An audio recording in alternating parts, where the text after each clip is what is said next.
Alternating wall throw and catch. Travis Heylin and Blake Smith. Today we'll be looking at the progression of a movement skill as it develops over the course of a week. We have used video analysis to determine the generic level of skill proficiency of the performer as they develop their skills, driven by the goal of how many catches they can complete in 30 seconds. For this activity, I recorded myself once a day over a week, starting with distributed practice approach, and as I became more proficient, I began mass practice. In my first attempt at the activity, I noticed that I needed strong focus to be successful and that there was some consistency within the movement. I made a mistake toward the end of my attempt and dropped the ball upon return, and the timing of my throws were out of sync. My non-dominant hand in relation to the dominant hand had much less control, which was reflected in the video as the ball was rarely bouncing directly back to my hand. I believe the imbalance between both hands influenced the off timing of both throws and consequently hindered my performance. In relation to the task challenge, I completed 37 catches in 30 seconds. Although I saw elements of the pre-control level, I would ultimately place myself at a control level of the generic levels of skill proficiency.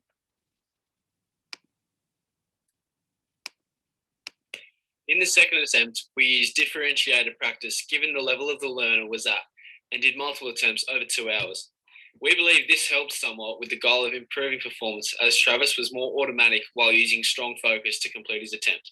Additionally, the rhythm of my throws improved and looked much more automatic, and the imbalance from left to right hand is positively improving. Furthermore, the attempt for as many catches completed in 30 seconds increased with a score of 48.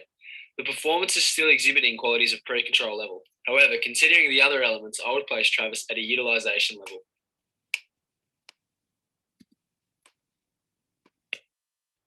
For the third attempt, we decided that since Travis was becoming more proficient with the skill, I would implement whole mass practice instead of differentiated. Instead of doing multiple 30-second periods, he did 2 to 3 minutes at a time, familiarizing himself with the skill over a period of about 15 minutes. This benefited performance and made the task much easier as his body was able to adapt to the motion and really establish the skill. The improvements were reflected in the performance of the task, with 62 total catches, a 14 catch increase from the previous attempt. Overall, the performance was more automatic, with little to no variation in throws, which I believe was influenced by the adjusted method of practice. For this reason, we continue with this method of practice and focus on achieving the proficiency level of acquisition and improving the challenging score.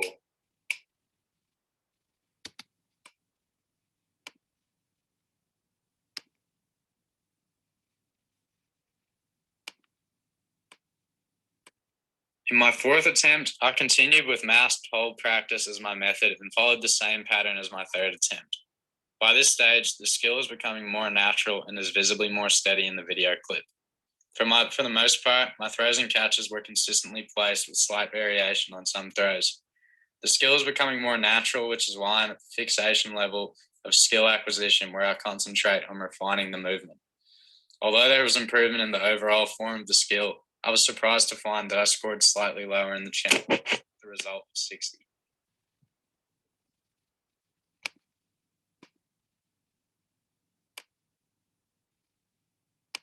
By my fifth attempt, I feel as though the practice I have chosen has been working, so I continued with this method.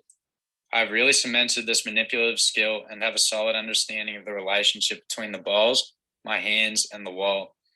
Additionally, I've established the movement concept of effort by learning the correct force needed for a successful throw and the right timing of each hand.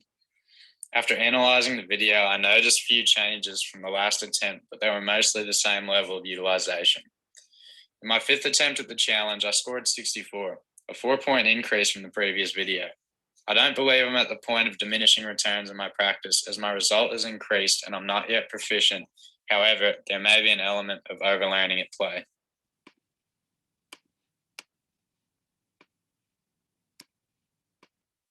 By my sixth day of practice, I feel as though the skill is becoming more autonomous, well within the utilization level, and possibly nearing proficiency. In this attempt, I'm comfortable with the relationship between the ball, my throws, and catches, which is evident by my straight release and return from the wall.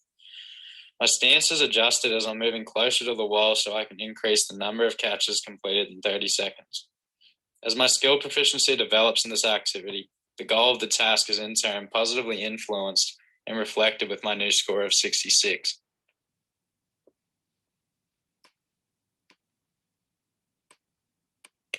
On the seventh day of attempting the challenge, I feel as though Travis has finally reached proficiency. The video reflects his ability to perform the skill with ease, effortless, and it doesn't need attention. Although he didn't have a chance to implement the skill in different contexts, I feel as though his performance was almost autonomous and has majorly improved from attempt one. His non-dominant hand has caught up to the dominant hand, and every throw, for the most part, looks identical. Additionally, he scored a high score of 68 in the last performance, which proves that overtraining didn't affect his performance. From the first attempt to the last, he has improved his acquisition of the skill and successfully jumped from control level to proficient.